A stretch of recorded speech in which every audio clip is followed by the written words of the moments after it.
తెలంగాణలో భారీ pension verification 1.28 లక్షల పెన్షన్లు రద్దు. హైదరాబాద్ తెలంగాణ రాష్ట్ర ప్రభుత్వం సామాజిక భద్రత పెన్షన్ పథకాల అమల్లో పారదర్శకతను పెంచేందుకు రాష్ట్ర వ్యాప్తంగా చేపట్టిన సమగ్ర వెరిఫికేషన్ ప్రక్రియలో భారీ సంఖ్యలో అనర్హులైన లబ్ధిదారుల పేర్లను తొలగించింది. అధికారుల వివరాల ప్రకారం మొత్తం 1.28 లక్షల పెన్షన్లు రద్దు చేయబడినట్లు వెల్లడైంది. పరిశీలనలు అనేక అక్రమాలు, అర్హతల లోపాలు బయటపడినట్లు అధికారులు తెలిపారు. ముఖ్యంగా మరణించిన వ్యక్తుల పేర్లపై కొనసాగుతున్న పెన్షన్లు, ఇతర ప్రాంతాలకు వలస వెళ్లిన లబ్ధిదారులు, ప్రభుత్వ ఉద్యోగుల తల్లిదండ్రులు, 5 ఎకరాలకు పైగా వ్యవసాయ భూమి కలిగిన వారు, అలాగే ఆదాయపు పన్ను చెల్లించే వ్యక్తులు పెన్షన్ పొందుతున్నట్లు గుర్తించి వారి పేర్లను జాబితా నుండి తొలగించారు.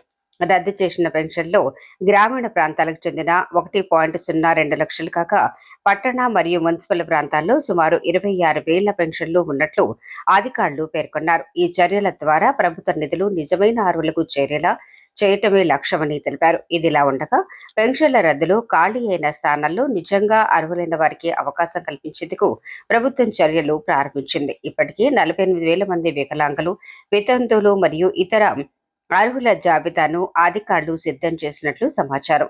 వారి అర్హతలను తుది స్థాయిలో పరిశీలించి త్వరలోనే కొత్త పెన్షన్లు మంజూరు చేసే అవకాశం ఉందని అధికారిక వర్గాలు చెబుతున్నాయి.